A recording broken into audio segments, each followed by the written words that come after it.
기독교 강요 제2권 제5장 자유의지를 변호하여 제기되는 흔한 반론들을 반박함.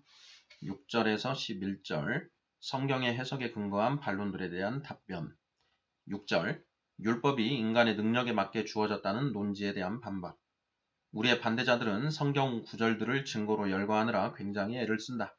자기들의 논지를 납득시키지는 못하더라도 최소한 숫자적으로라도 우리를 압도하고자 하여 그렇게 끊임없이 노력을 하는 것이다. 그러나 싸움에서는 아무리 많은 지졸들이 거칠애와 화려한 장식을 뽐낸다 할지라도 일단 1대1로 맞붙게 되어 일격을 맞으면 모두 뿔뿔이 도망가게 되고 마는 것처럼 우리로서도 이들의 모든 논지들을 얼마든지 쉽게 무너뜨릴 수가 있는 것이다. 그들이 온갖 구절들을 다 들이대며 우리를 공격하지만 그것들을 종류별로 분류하면 크게 몇 가지로 나눌 수가 있다. 그러므로 구태여 일일이 개별적으로 다 답변할 필요는 없고 그 여러 구절들에 대해서 한 가지 답변으로 충분할 것이다. 그들은 계명들을 자기들의 강력한 보루로 여기는 것 같다. 그들은 그 계명들이 우리의 역량에 알맞게 조정되어 있기 때문에 우리는 반드시 그 요구 사항들을 이행할 능력이 있다고 생각한다. 그리하여 그들은 개별적인 계명들을 일일이 다루면서 그것들을 근거로 우리의 강건함이 어느 정도인지를 재는 것이다. 하나님께서 우리에게 거룩함과 경건과 순종과 순결과 사랑과 온유함을 명령하시고 또한 부정과 우상 숭배와 부도덕과 화와 강도직과 교만 같은 것을 금하시는데 이것이 우리를 조롱하는 것이든지 아니면 그런 것들이 우리의 능력의 한계 속에 있기 때문에 하나님께서 그런 것들을 우리에게 요구하시든지 둘 중에 하나라는 것이다. 그런데 그들이 열거하는 모든 계명들은 세 가지 부류로 나눌 수가 있다. 첫째로 사람에게 먼저 하나님께로 향할 것을 요구하는 계명들과 둘째로 율법을 지키는 일에 관한 계명들과 셋째로 일단 하나님의 은혜를 받은 후에 그 은혜 안에서 끝까지 인내할 것을 요구하는 계명들이 그것이다. 그러면 먼저 이 계명들을 전반적으로 논의하고 그 다음 이 세 가지 부류들을 하나씩 논의하기로 하자.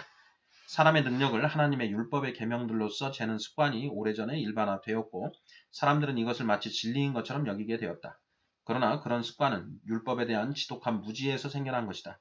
율법을 지키는 것이 불가능하다고 이야기하는 것을 끔찍한 범죄인 것처럼 여기는 자들은 그렇지 않다면 율법이 아무런 목적도 없이 주어진 것이 될 것이라는 논리를 그들의 가장 강력한 근거로 제시하며 우리를 압박한다. 사실 그들은 마치 바울이 어디에서도 율법에 대해서 말한 적이 없는 것처럼 말하는 것이다. 그러나 그렇다면 바울이 제기하는 다음의 주장들은 대체 무슨 의미인가? 율법은 무엇이냐? 범법함으로 더하여진 것이라. 갈라디아서 3장 19절. 율법으로는 죄를 깨달음이니라. 로마서 3장 20절. 율법이 없으면 죄가 죽은 것임이라. 로마서 7장 8절. 율법이 들어온 것은 범죄를 더하게 하려 함이라. 로마서 5장 20절. 율법이 과연 우리의 능력에 맞도록 제한되어야만 했고 그렇지 않으면 헛되이 주어진 것이란 말인가? 아니다. 오히려 율법은 우리 자신의 연약함을 분명히 드러내기 위하여 우리의 능력보다 훨씬 높은 상태로 주어진 것이다. 율법에 대한 바울의 정의에 따르면 율법의 목적과 성취는 사랑에 있다. 그러나 바울은 데살로니가 사람들에게 사랑이 넘치게 해 주시기를 기도하고 있는데 여기서 그는 하나님께서 우리 마음속에 율법의 대요를 철저하게 심어놓지 않으시면 율법이 우리 귀에 들려도 아무런 유익이 없다는 것을 전적으로 인정하고 있는 것이다. 마태복음 22장 37절에서 40절. 7절. 율법을 지키도록 하나님께서 은혜로 도우심. 물론 만일 성경이 율법이 우리가 노력을 기울여 지켜야 할 삶의 규범이라는 것 이외에 아무것도 가르치지 않는다면 나는 조금도 주저하지 않고 그들의 견해에 승복할 것이다. 그러나 성경이 율법의 여러 가지 다양한 용도를 우리에게 신실하고도 분명하게 설명해주고 있기 때문에 우리로서는 율법이 사람에게서 무엇을 행할 수 있는지를 그 해석에 근거하여 살피는 것이 합당한 것이다. 지금 우리가 다루고 있는 이 문제에 대해서 말하자면 율법은 우리가 행하여야 할 바를 규정한 다음 곧바로 그것에 복종할 능력이 하나님의 선하심으로부터 나온다는 것을 가르쳐주고 있다. 그리하여 율법은 우리더러 이 능력을 받도록 기도하라고 촉구한다. 만일 명령만 있고 약속이 전혀 없다면 우리의 능력이 과연 그 명령에 부응할 만한 힘이 있는지를 시험해 보아야 할 것이다. 그러나 명령과 더불어 하나님의 은혜의 도우심이 우리를 뒷받침하며 또한 우리의 덕성 전체가 거기에 걸려 있음을 선언해주는 약속들이 함께 주어지고 있으므로 우리 자신으로서는 절대로 율법을 준수할 수 없다는 사실을 그것들이 충분히 입증해주고도 남는 것이다. 그러니 우리는 더 이상 우리의 능력과 율법의 계명들을 상대적으로 저울질하는 행위를 계속해서는 안 된다. 하나님께서는 우리의 연약함의 정도에 따라서 율법을 주시고 그것을 지키는가의 여부에 따라서 우리를 의로 여기시는 그런 법칙을 적용시키신 것이 아니기 때문이다. 우리는 모든 점에서 하나님의 크신 은혜를 필요로 하는 존재들이므로 하나님의 약속들을 보면서 과연 우리가 얼마나 준비되어 있지 못할지를 더욱더 깨달아야 마땅할 것이다. 그런데 그들은 주께서 목석 같은 존재들을 위하여 율법을 주셨다는 것을 과연 누가 믿겠느냐고 말한다. 그러나 아무도 그런 논리를 제기하지는 않는다. 악인들은 율법을 통해서 자기들의 정욕이 하나님을 대적하는 것임을 가르침받아 그들 스스로 죄인임을 인정하게 되니 그들은 결코 목석이 아니다. 또한 신자들도 자기들의 연약함을 경고받고 하나님의 은혜를 피난처로 삼으니 그들 역시 목석이라 할 수 없는 것이다. 이 점에 대해서는 아우구스티누스의 다음과 같은 심오한 발언들이 매우 적절하다 하겠다. 하나님께서 우리가 할 수 없는 일을 명하시는 것은 우리가 하나님께 무엇을 구하여야 할지를 알게 하시기 위함이다. 하나님의 은혜가 더욱 존귀하게 되도록 그렇게 자유의지를 존중한다면 계명은 그야말로 크게 유익한 것이다. 율법이 명령하는 바를 믿음이 성취한다. 율법이 명령하는 것은 과연 율법을 통해서 명령된 바를 믿음이 성취하도록 하기 위함이다. 하나님께서는 우리에게서 믿음 자체를 요구하시지만 자신이 찾으실 것을 미리 주시지 않고서는 결코 그것을 찾지 않으시는 것이다. 하나님께서는 그가 명령하시는 바를 주시고 그가 주고자 하시는 것을 명령하신다. 8절 세 가지 부류의 계명들에서 나타나는 증거. 위에서 열거한 세 가지 부류의 계명들을 살펴보면 이 점이 더욱 분명해진다. 첫째, 율법서에서와 선지서에서 여호와께서는 그에게 돌아오라고 명령하시는 경우가 많다. 그런가 하면 선지자는 이렇게 대답하기도 한다. 주는 나의 하나님 여호와이시니 나를 이끌어 돌이키소서. 그리하시면 내가 돌아오겠나이다. 내가 돌이킨 후에 뉘우쳤고 예레미야 31장 18, 19절 하나님께서는 우리 마음에 할례를 행하라고 명하신다. 그러나 모세를 통해서 하나님은 또한 자신이 친히 할례를 베푸시는 것으로 말씀하신다. 신명기 30장 6절 어느 곳에서는 하나님께서 마음을 새롭게 하라고 명하시고 또 다른 곳에서는 그 일을 하나님께서 친히 행하시는 것으로 말씀하기도 한다. 에스겔 11장 19절, 36장 26절 아우구스티누스는 이렇게 말하고 있다. 하나님께서 약속하시는 것들을 우리가 선택이나 본성에 의해서 스스로 행하는 것이 아니고 하나님께서 친히 은혜를 통해서 행하시는 것이다. 그는 또한 성경 이해를 위한 티코니우스의 법칙들을 열거하면서 그중 5번째 법칙에서 이 점을 지적하고 있다. 곧 율법과 약속들을 혹은 계명들과 은혜를 서로 조심스럽게 구분해야 한다는 것이다. 자, 그러니 계명들을 근거로 사람이 그것에 복종할 능력이 있다는 식으로 주장하여 계명들 자체를 성취시키는 하나님의 은혜를 말살하려는 자들은 썩 물러가라.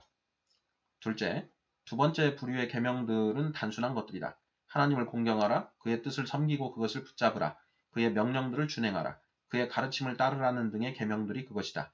그러나 우리가 얻을 수 있는 의로움, 거룩함, 경건함, 순결함은 모두가 하나님의 선물 드림을 증거하는 구절들이 무수하게 많다.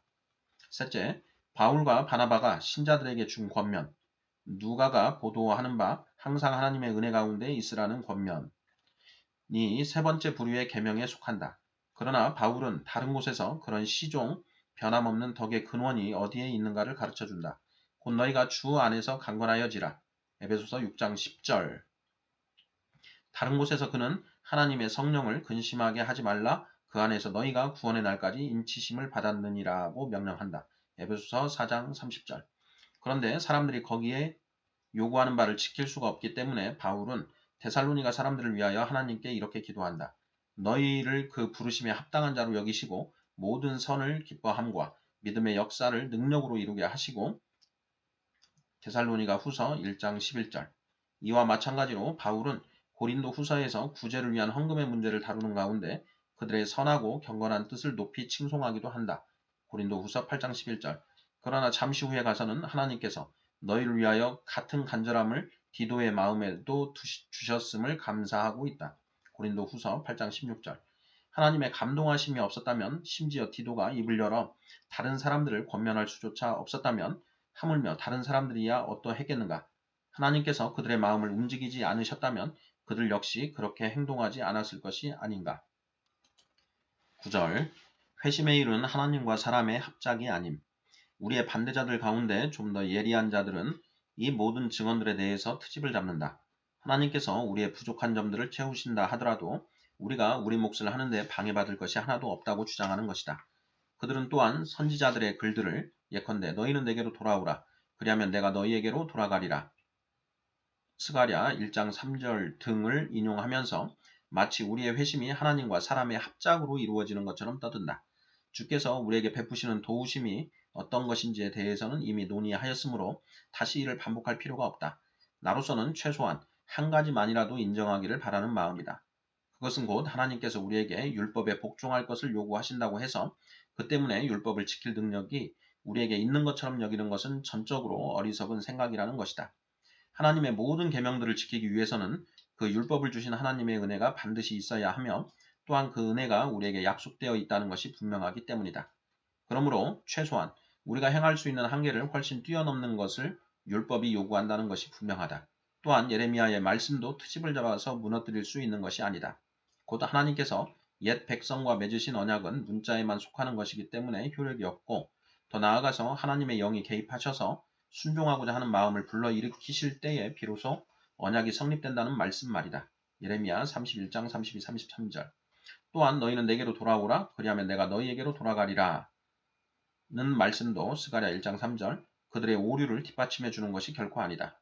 여기서 하나님께서 우리에게로 돌아가신다는 것은 그가 우리의 마음을 새롭게 하사 회개하게 하신다는 뜻이 아니라 우리에게 물질적인 번영을 주셔서 그가 우리를 향하여 자비와 은혜를 베푸신다는 것을 입증하시겠다는 뜻이다. 마치 그가 우리를 기쁘게 여기지 않으신다는 것을 힘들고 괴로운 상황들을 통해서 표현하시는 경우가 종종 있듯이 말이다.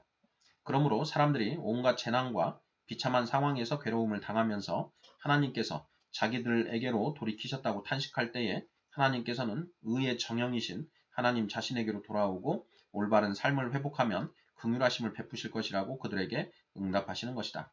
그러므로 이 구절이 회심의 일을 하나님과 사람의 합작으로 이루어지는 것으로 말씀한다는 식으로 보는 것은 그 본래의 의미를 왜곡시키는 것이라 할 수밖에 없다.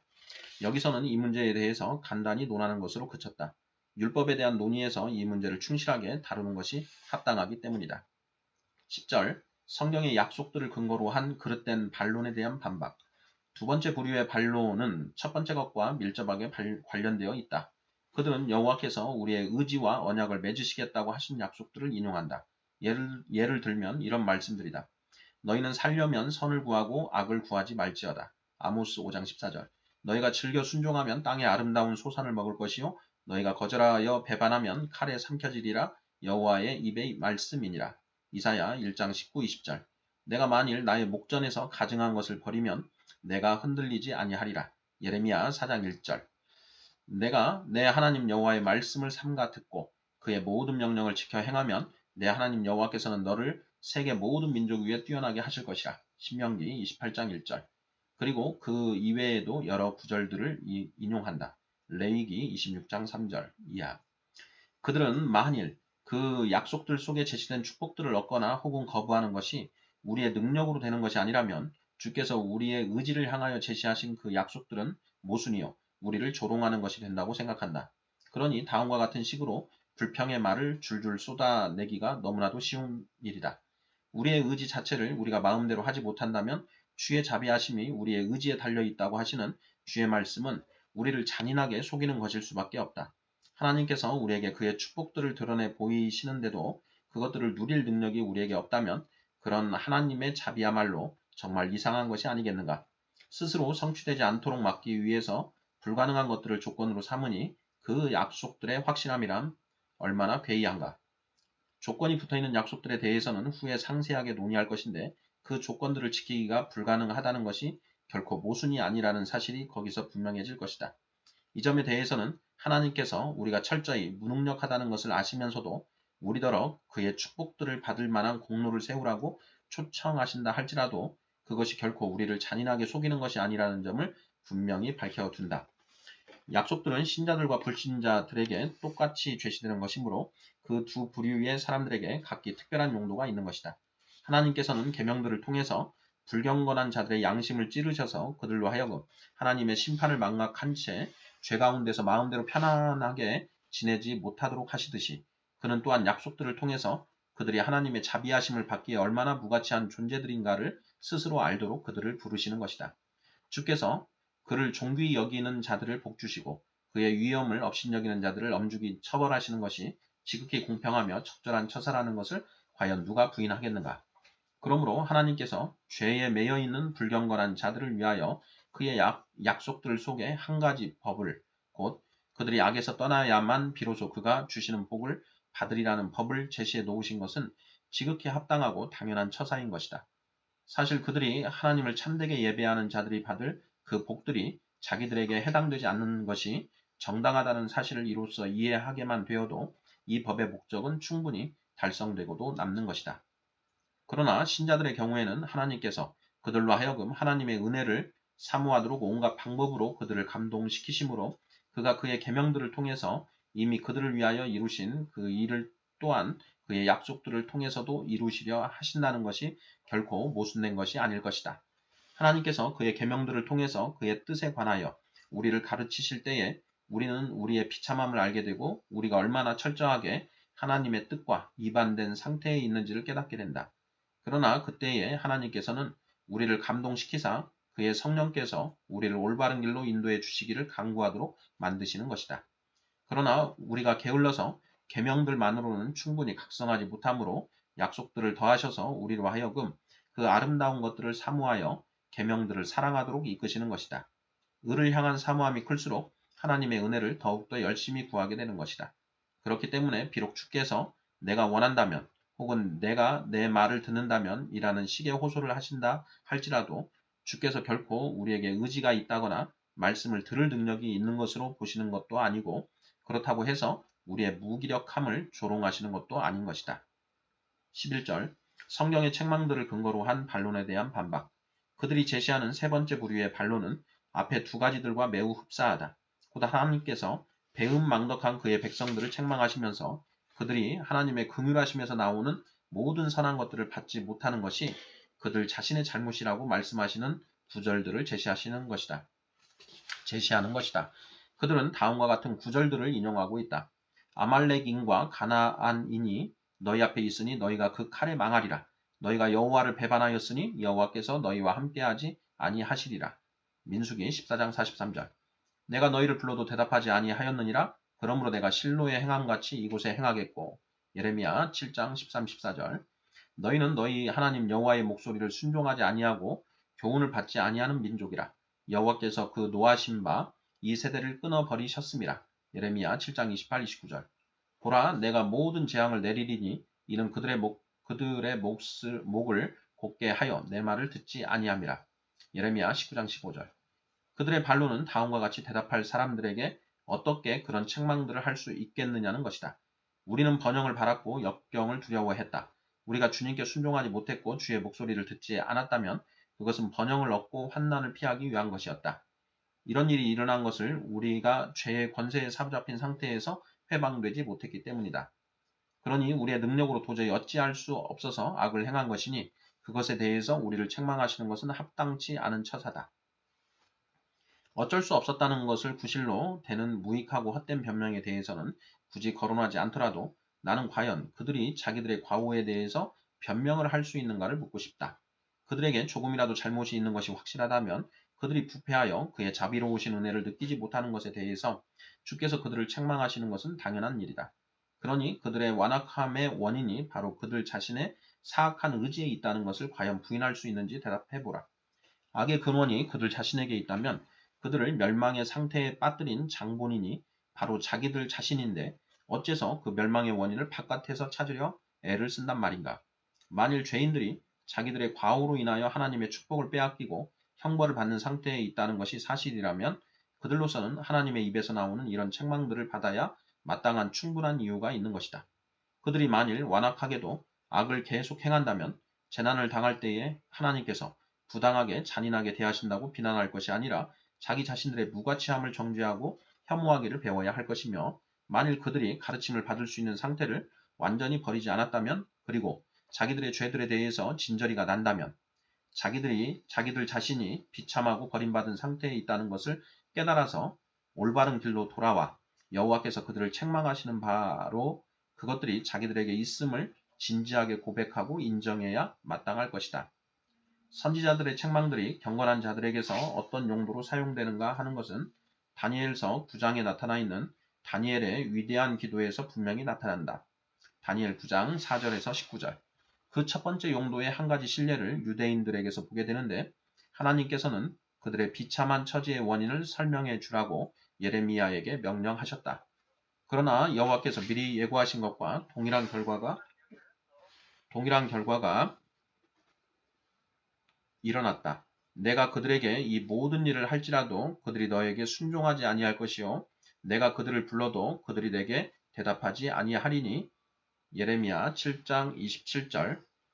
그렇다면 선지자들은 대체 무슨 목적으로 귀머거리들에게 노래를 불렀단 말인가?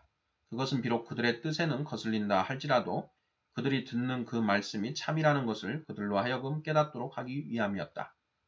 자기들의 불행한 처지가 자기들의 탓인데도 불구하고 그것을 하나님의 탓으로 돌리는 것은 사악한 신성모독이라는 것을 그들로 하여금 깨닫게 하기 위함이었던 것이다. 하나님의 은혜를 부인하는 대적들은 습관적으로 하나님의 계명들과 또한 율법을 범한 자들에게 주어지는 하나님의 경고와 책망들에서 무수한 증거들을 찾아내어 열거하고 그리하여 자유의지의 망상을 불러일으키려 한다. 그러나 다음과 같은 단 몇 가지의 설명만으로도 이를 충분히 배역할 수가 있다. 어느 시편에서는 유대인들을 향하여 마음이 정직하지 못하며 그 심령이 하나님께 충성되지 아니하는 세대라고 책망한다. 시편 78편 8절.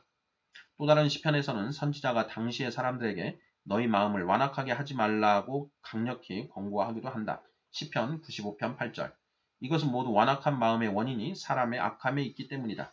그러나 이 사실을 근거로 마음이란 주께서 예비하신 것으로서 어느 쪽으로도 다 기울 수가 있다는 식으로 생각을 전개한다면 그것은 어리석은 것이다. 선지자는 이렇게 말씀하고 있다. 내가 주의 율례들을 영원히 행하려고 내 마음을 기울였나이다. 시편 119편 112절. 즉 스스로 자원하여 기꺼이 하나님께 자기 자신을 헌신했다는 뜻이다. 그러나 그는 그렇게 마음을 기울인 장본인이 자기 자신이라는 식으로 자랑하지 않고 오히려 그것이 하나님께서 주시는 것임을 같은 시편에서 고백하고 있는 것이다. 시편 119편 36절. 그러므로 우리는 신자들에게 주는 바울의 경고를 귀담아 들어야 할 것이다. 너희가 항상 복종하여 두렵고 떨림으로 너희 구원을 이루라. 너희 안에서 행하시는 이는 하나님이시니 너희에게 소원을 두고 행하게 하시나니. 빌립보서 2장 12, 13절. 사실 바울은 그들이 육체의 게으름에 빠지지 않도록 하기 위하여 그들에게 그렇게 할 것을 명하고 있다. 그러나 그는 두려움과 조심스러움으로 그렇게 하라고 명령함으로써 그들이 행하도록 명령받고 있는 일이 하나님 자신의 일이라는 것을 기억하도록 그들을 낮추고 있는 것이다. 이로써 그는 능력이 하늘로부터 주어지는 것을 볼 때에 말하자면 신자들로서는 수동적으로 움직이는 것뿐이요 절대로 자기들이 하는 것으로 주장해서는 안 된다는 뜻을 분명히 전하고 있는 것이다. 뿐만 아니라 베드로 역시 너희가 더욱 힘써 너희 믿음의 덕의 지식을 더하라고 권면하면서도 베드로후서 1장 5절에서 7절 마치 우리가 독자적으로 무엇을 할 수 있는 것처럼 구체적인 임무들을 부여하지 않고 다만 육체의 나태함이 믿음을 질식시키지 않도록 할 것에 대해서만 경계하고 있다. 성령을 소멸하지 말라. 데살로니가전서 5장 19절 역시 바우 같은 뜻이다. 나태함을 교정시키지 않고 그냥 두면 그것이 계속해서 신자들에게 끼어들기 때문이다. 그러나 이런 말씀에 근거하여 자기들에게 주어진 빛을 받아 자기 자신을 갈고 닦는 것이 사람의 선택에 달려있다는 식으로 결론을 짓는 사람이 있다면 그것은 정말 어리석은 짓일 뿐이다. 바울이 명하고 있는 그런 진지한 열심 자체가 오직 하나님께로부터 오는 것이기 때문이다. 고린도후서 7장 1절. 성령께서 친히 홀로 거룩하게 하시는 임무를 담당하시는데도 사실 우리는 우리 스스로 모든 더러운 것들을 씻으라는 명령을 자주 받는다. 요컨대 하나님께 속한 일이 우리에게 전가된다는 것이 요한의 말씀에서 분명히 드러난다. 하나님께로부터 나신 자가 그를 지키심에. 요한일서 5장 18절. 자유의지를 주장하는 자들은 이 구절이 마치 우리가 보존되는 것이 절반은 하나님의 능력으로 절반은 우리 자신의 능력으로 되는 것처럼 말씀하는 것으로 오해한다. 사도께서 상기시키는 그것을 보존하는 것 자체가 하늘로부터 오는 것인데 말이다. 그러므로 그리스도께서도 우리를 악에서 지켜주시기를 성부께 구하신다. 요한복음 17장 15절. 그리고 우리 역시 경건한 자들이 사탄을 대적하여 싸우는 동안 오직 하나님의 무기를 통해서 승리를 얻는다는 것을 알고 있다. 그렇기 때문에 베드로는 진리를 순종함으로 우리의 영혼을 깨끗하게 할 것을 말씀하면서 곧바로 성령으로라는 말을 첨부하고 있다. 베드로전서 1장 22절. 또한 요한은 하나님께로서 난 자마다 죄를 짓지 아니하나니 이는 하나님의 씨가 그의 속에 거함이요 라고 가르침으로써 요한일서 3장 9절. 모든 인간적인 힘은 영적 싸움에는 아무런 소용이 없다는 것을 간략하게 보여주고 있다. 그리고 다른 구절에서 그 이유를 제시하고 있다. 세상을 이기는 승리는 이것이니 우리의 믿음이니라. 요한일서 5장 4절.